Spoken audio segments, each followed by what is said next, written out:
Mereka menertawakan pencak silat. Tapi 7 detik kemudian, seluruh ruangan terdiam. Halo, semua. Selamat datang di channel ini. Tulis di komentar. Kamu nonton dari kota mana? Hari ini kita bahas kisah nyata saat tentara Israel menghina silat Indonesia dan berakhir malu total dalam hitungan detik. Sebelum lanjut, klik like, subscribe, dan share video ini kalau kamu bangga sama bela diri warisan bangsa sendiri. Karena hari ini kita buktikan bahwa Indonesia tidak perlu berteriak untuk dihormati. Ruang latihan itu terdengar riuh sejak pagi. Suara sepatu tempur menghentak lantai.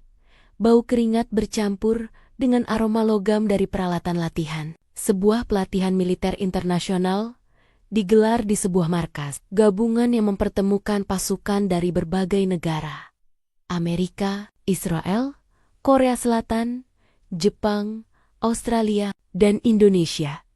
Di antara semua peserta, hanya satu orang yang datang dengan wajah paling tenang, Sersan Raka Pratama, prajurit TNI yang dikirim sebagai perwakilan Indonesia. Tubuhnya tidak sebesar para tentara Israel atau Amerika yang bertubuh atletis dan penuh otot. Ia tidak banyak bicara, tidak pamer kemampuan, dan tidak pernah mencoba menarik perhatian. Raka tahu, di tempat seperti ini, keheningan seringkali lebih kuat daripada kesombongan. Namun, keheningan itu justru membuatnya jadi sasaran ejekan.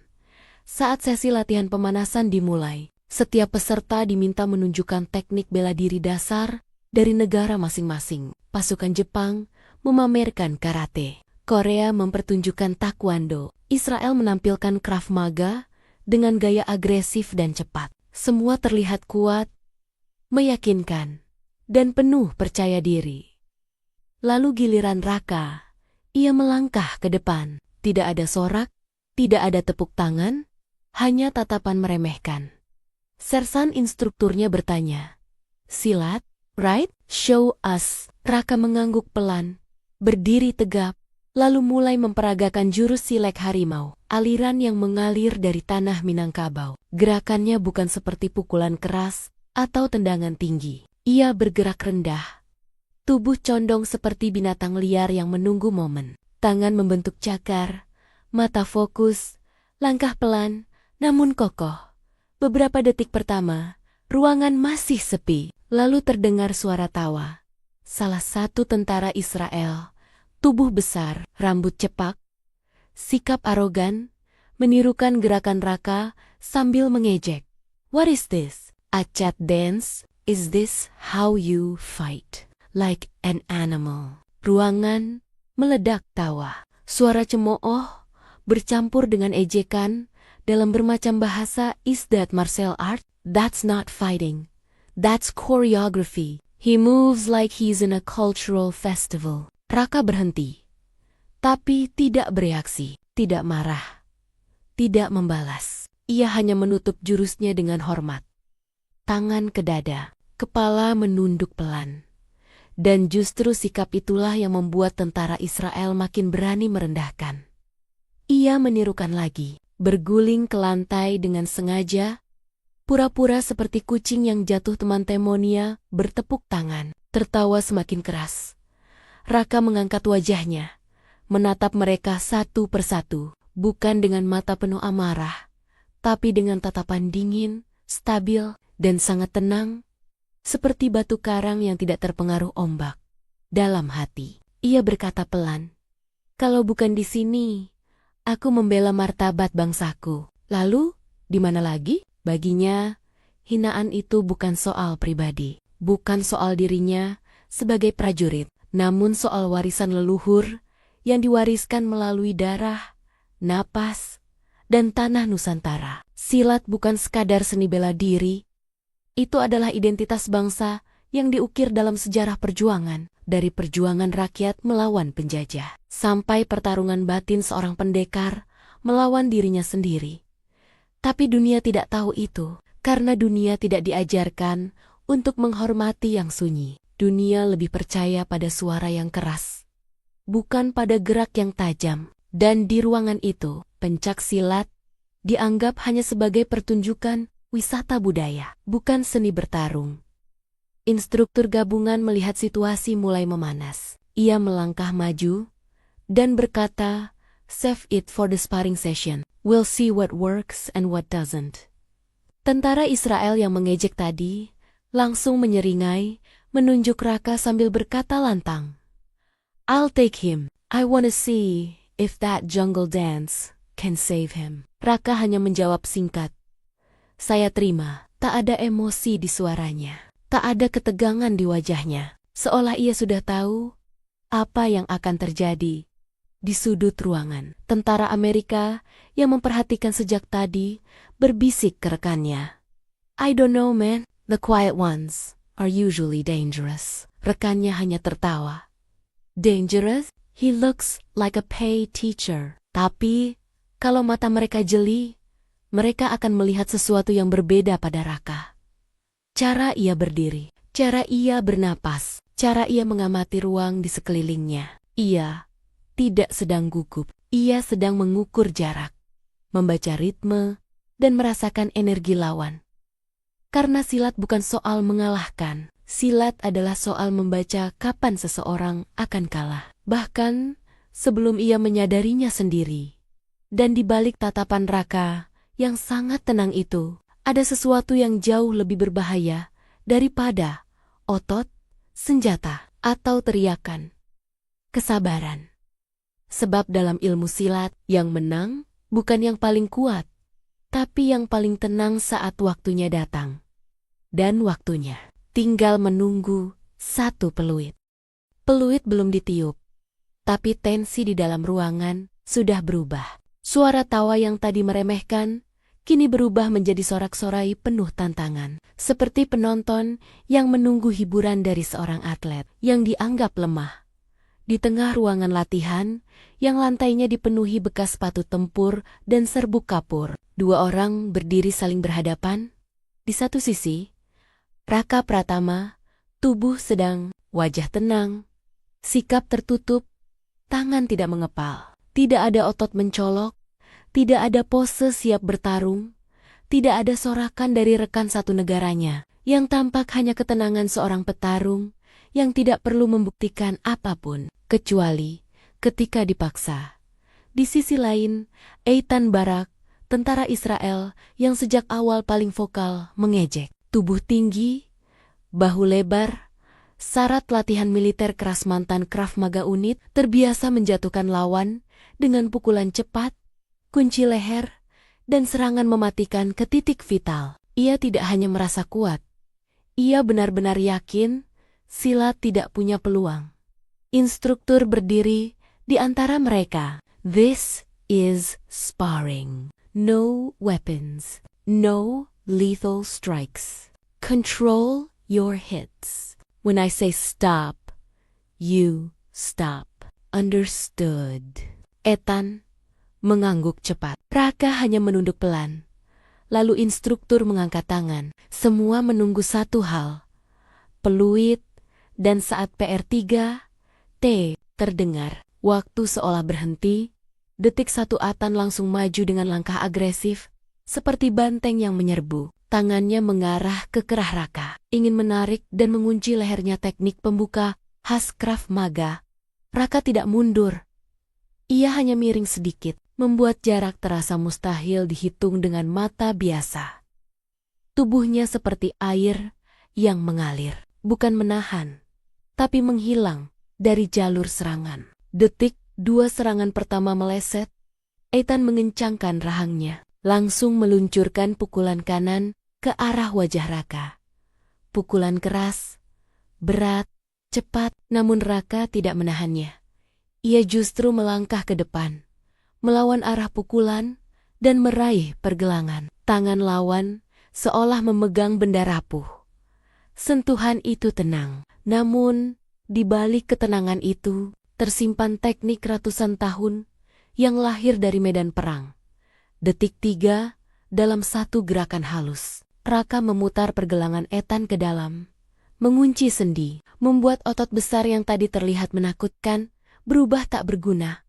Ethan meringis, belum jatuh, tapi mulai kehilangan kendali. Detik 4 Raka menurunkan pusat gravitasinya, langkah silat rendah, kaki kiri menyapu ke belakang tumit lawan, seperti jurus sapuan harimau. Gerakannya tidak kasar, tapi terukur seperti matematika.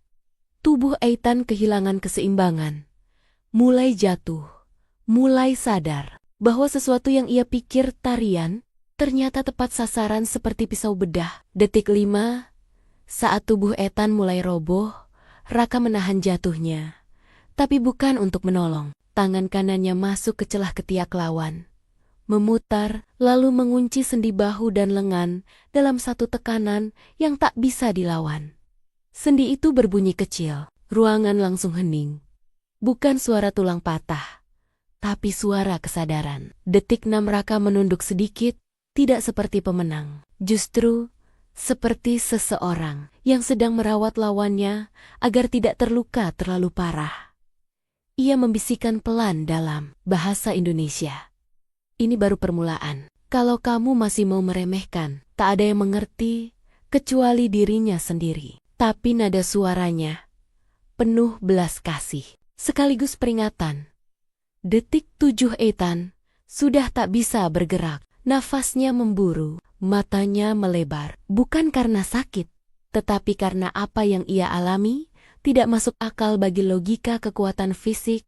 Instruktur akhirnya berteriak, "Stop, stop, release." Raka melepas kuncian. Ethan terjatuh sepenuhnya ke lantai. Ruangan sunyi total. Tidak ada tawa, tidak ada komentar, tidak ada ejekan.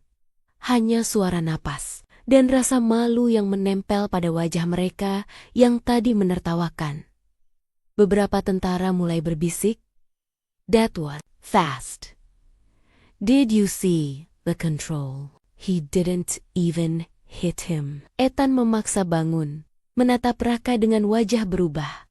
Bukan marah, bukan malu, tapi hormat.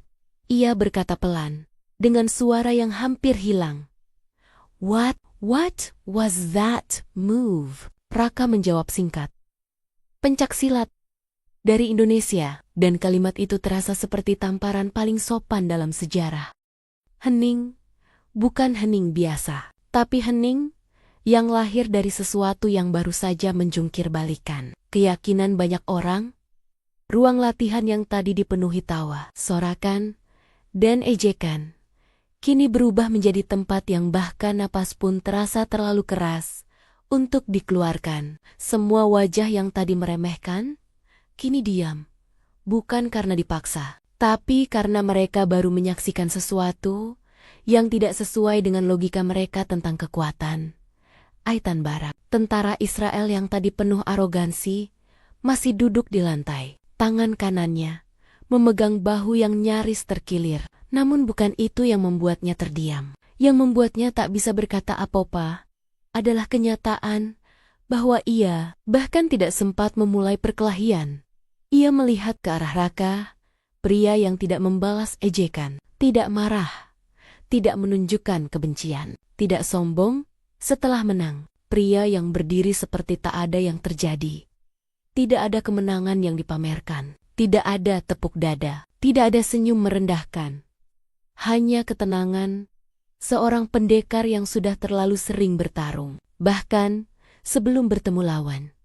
Instruktur pelatihan, seorang kolonel Amerika berpengalaman, melangkah maju. Wajahnya berubah dari netral menjadi penuh rasa ingin tahu. "That was control," katanya pelan. "No rage, no unnecessary damage. That's not just fighting. That's discipline." Raka hanya menunduk sedikit. Ia tidak datang ke sini untuk dipuji. Ia datang untuk menjaga harga diri bangsa, tanpa perlu berteriak bahwa ia melakukannya. Sementara itu, beberapa tentara dari negara lain yang sebelumnya menonton sambil tersenyum, kini saling berbisik. "He didn't even use brute force. He used timing and structure. What kind of martial art is that?" Di sudut lain, seorang tentara Korea berbisik perlahan, "That is not like taekwondo. Not like karate. It's different. It's almost like he was controlling the fight before it started. Namun momen paling penting bukanlah saat banyak orang terkejut, tapi saat yang mengejek mulai bertanya. Ethan, yang sejak awal merendahkan Silat, kini berdiri perlahan, menahan sakit, lalu mendekat ke Raka. Suara yang sebelumnya angkuh, kini berubah menjadi rendah dan tulus. I was wrong. Whatever that was, it wasn't a dance. It was real. Teach me something. Dan itulah titik baliknya. Bukan ketika lawan kalah, tapi ketika lawan menghormati, Raka menatapnya, lalu menjawab tenang. Silat bukan dibuat untuk mengalahkan orang, tapi untuk menghentikan orang yang ingin menyakiti. Lalu ia menambahkan kalimat yang membuat semua orang terdiam lebih dalam. Di Indonesia, kami diajarkan bahwa kemenangan bukan soal siapa yang jatuh, tapi siapa yang tetap punya hati setelah menang. Kata-kata itu sederhana, tapi menghantam lebih kuat daripada pukulan apapun. Karena di dunia militer yang keras, jarang ada bela diri yang membicarakan hati. Namun Silat tidak lahir dari kompetisi. Silat lahir dari manusia yang harus bertahan, tapi tetap punya nilai kemanusiaan. Salah satu tentara Amerika mengangkat tangan. So, Silat isn't about power. Raka menjawab, Silat is about control. Control of space. Control of rhythm. Control of ego. Dan tiba-tiba, ejekan tentang tarian tradisional berubah menjadi rasa penasaran mendalam.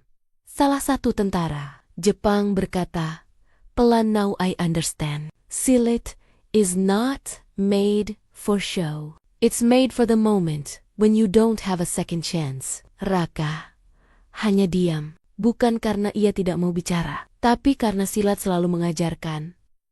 Yang paling berbahaya bukan yang sering bicara tentang kekuatannya, tapi yang tenang cukup lama untuk membuktikannya. Dan hari itu, tanpa pidato, tanpa bendera, tanpa lagu kebangsaan, nama Indonesia dihormati. Bukan karena jumlah pasukan, bukan karena kekuatan senjata, tapi karena satu orang, satu jurus, 7 detik, dan warisan yang tidak pernah tunduk pada ejekan. Dan sejak hari itu, tak ada lagi yang menertawakan pencak silat di ruangan itu. Tak ada lagi yang menyebutnya tarian, tak ada lagi yang menganggap Indonesia negara kecil tanpa seni bela diri yang berkelas. Karena mereka telah melihat sendiri, diam bukan berarti lemah, tenang bukan berarti kalah. Dan ketika waktunya tiba, Indonesia tidak perlu bicara banyak, karena gerakannya sudah cukup untuk membuat dunia terdiam. Setelah duel itu berakhir, suasana latihan gabungan tidak pernah lagi sama. Hari-hari sebelumnya dipenuhi suara tawa, ejekan, dan dominasi kekuatan fisik. Tapi setelah kejadian 7 detik itu, cara orang memandang pencak silat, dan terutama cara mereka memandang Indonesia, berubah total. Tidak ada aturan tertulis yang mengatakan, semua orang harus diam saat Raka lewat. Tapi seolah-olah seluruh ruangan secara otomatis memberi jalur ketika ia berjalan. Yang dulu menertawakan, kini menunduk pelan. Yang dulu meremehkan, kini memperhatikan setiap gerakannya, seperti sedang mempelajari sesuatu yang sakral. Yang dulu merasa paling kuat, kini sadar bahwa ada kekuatan lain yang tidak bisa diukur dengan otot. Bahkan instruktur utama, seorang kolonel Amerika, berusia 50 tahun, dengan pengalaman perang, memanggil Raka ke kantor komandonya. Bukan untuk menegur, bukan untuk bertanya soal teknik, tapi untuk sesuatu yang tidak pernah dia sangka. Sergeant Raka, I want you to demonstrate silat formally in front of all units here. Raka terdiam sejenak. Ia tidak pernah datang untuk menjadi instruktur. Ia hanya menjalankan tugas. Tapi kolonel itu melanjutkan. You didn't just defeat a man. You dismantled arrogance. That is something worth teaching. Kalimat itu membuat Raka terdiam lebih lama. Karena ia sadar, inilah saatnya silat bukan hanya bertahan, tapi kembali berdiri di mata dunia. Keesokan harinya, jadwal latihan berubah. Sesi pukulan keras, sparring, dan simulasi medan tempur terhenti. Semua pasukan dari berbagai negara dikumpulkan di ruangan latihan utama. Ada 4 bendera di depan ruangan: Amerika Serikat, Israel, Jepang, dan Indonesia. Dan untuk pertama kalinya, bendera Indonesia bukan sekadar formalitas, tetapi tanda bahwa hari itu sesuatu yang lahir dari Nusantara akan dipelajari, bukan dicemooh. Instruktur memperkenalkan Raka.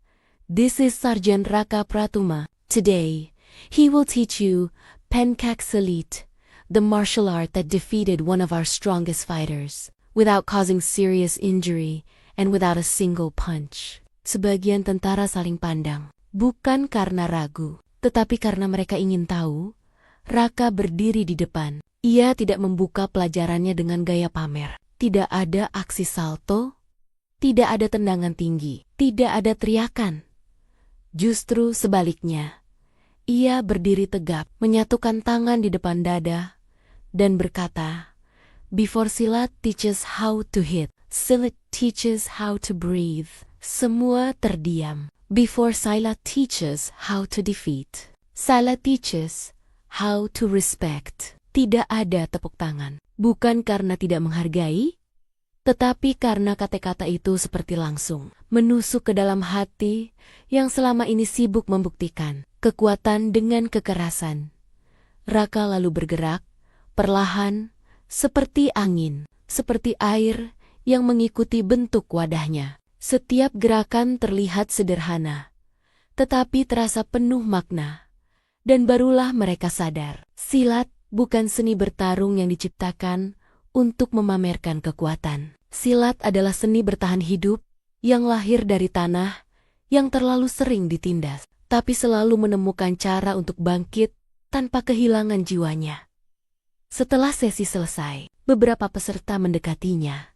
Tentara Jepang, in karate, we learn how to strike, but silat teaches how to see. Tentara Amerika, it's not about violence, is it? It's about ending violence. Tentara Korea, it's like your body is calm, but your mind is faster than the attack. Lalu datang seseorang yang paling tidak disangka, Atan Barak, tentara Israel yang dulu mengejeknya.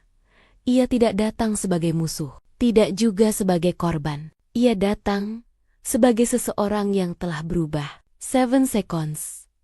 Katanya, pelan. That's all it took to erase my arrogance. Raka menatapnya, tidak berkata apa-apa, hanya mengangguk. Lalu Aitan menambahkan, if silat can do that to a man like me, then the world needs to see it. Dan di momen itu, untuk pertama kalinya, yang dulu menghina, kini meminta diajari, bukan karena kalah, tapi karena ia telah belajar sesuatu yang lebih besar daripada pertarungan. Kerendahan hati. Sejak hari itu, bukan Indonesia yang meminta pengakuan, tapi dunia yang datang mencari pemahaman. Dan saat berita tentang latihan itu menyebar ke pos komando, ke laporan antar negara, ke dokumen pelatihan internasional, nama pencaksilat tidak lagi ditulis sebagai Traditional Indonesian Dance Combat Style, tetapi sebagai a strategic martial art built on timing, control, and moral restraint. Dan untuk pertama kalinya, Indonesia tidak perlu berteriak, "Lihat kami," karena dunia akhirnya melihat sendiri. Semenjak demonstrasi silat itu diadakan, pelatihan militer internasional tidak lagi hanya tentang senjata, stamina, dan strategi taktis. Ada satu hal baru yang diam-diam menyebar dari mulut ke mulut, dari markas ke markas, dari laporan internal ke dokumen resmi. Indonesia has a martial art we underestimated. Awalnya hanyalah kejadian kecil. 1 duel, 1 ruangan, 7 detik yang membungkam kesombongan. Namun dunia militer, meski keras, dingin, dan penuh ego, memiliki satu sifat yang tidak bisa dihindari.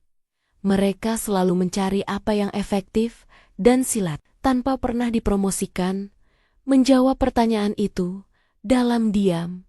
3 hari setelah latihan itu, Raka menerima panggilan ke ruang komando utama. Ia mengira itu hanya evaluasi internal, namun yang menunggunya bukan hanya sang kolonel Amerika, tapi juga 2 perwira Jepang, 1 pelatih taktis Korea, dan perwakilan intelijen pertahanan dari Israel sendiri.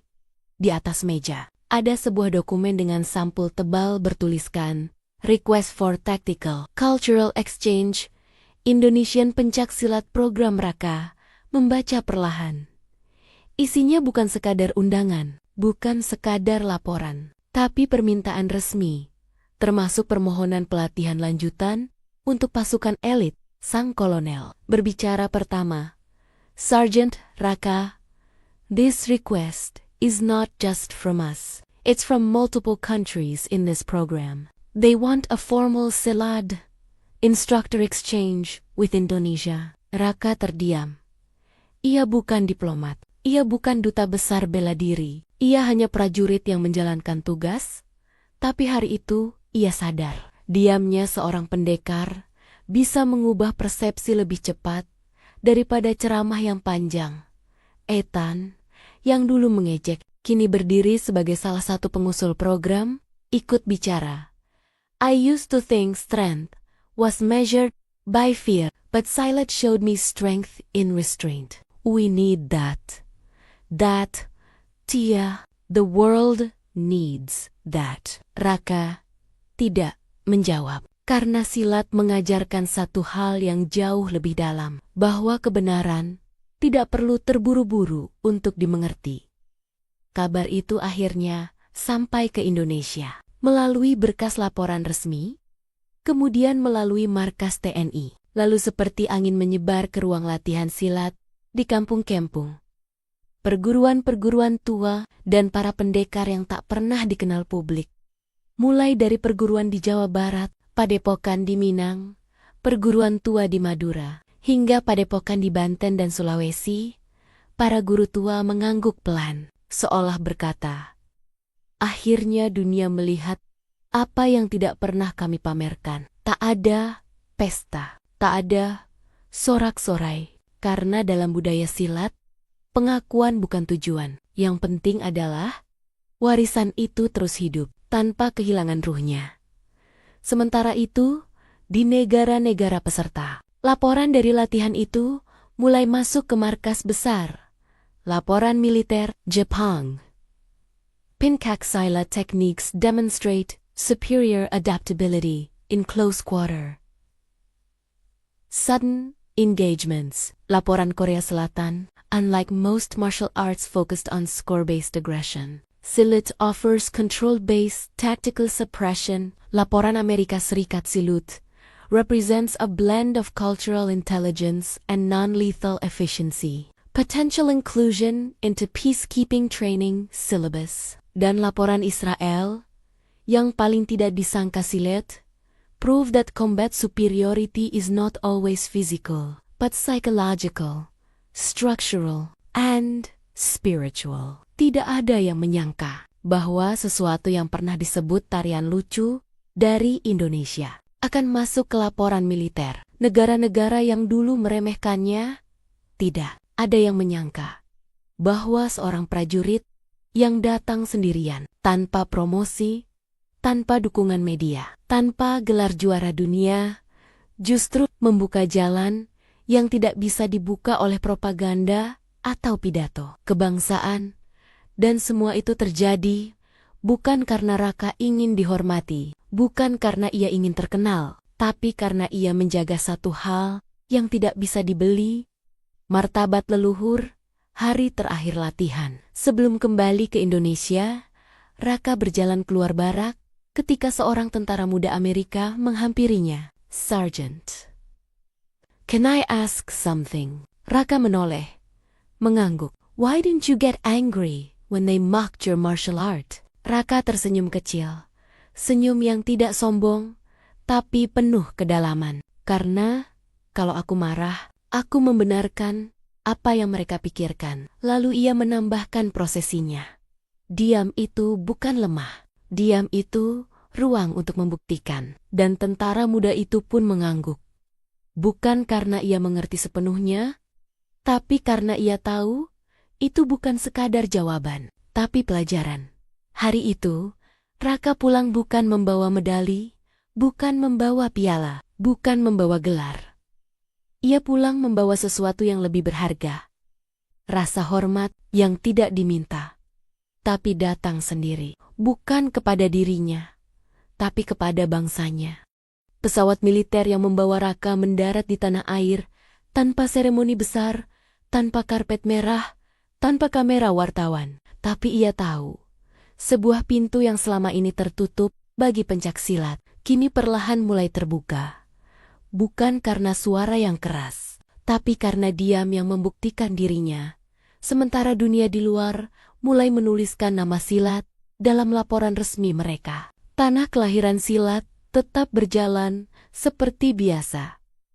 Para murid masih berlatih di lantai tanah, di halaman rumah, di balai desa, di padepokan tua yang diterangi lampu kuning seadanya. Tidak ada yang berubah, dan justru itulah keindahannya. Karena silat, sejak dulu, tidak pernah menunggu panggung untuk dihormati. Silat hanya menunggu satu hal, waktu yang tepat untuk menunjukkan keasliannya. Seminggu setelah Raka kembali, ia dipanggil oleh seorang guru silat sepuh, Pak Sulendra. Pendekar tua berusia hampir 80 tahun, dengan rambut putih dan mata yang masih tajam seperti elang. Mereka duduk di pendopo sederhana. Tak ada media, tak ada tentara, hanya kesunyian dan suara angin menyentuh dedaunan. Pak Sulendra bertanya pelan, "Kau sudah melihat dunia, Raka?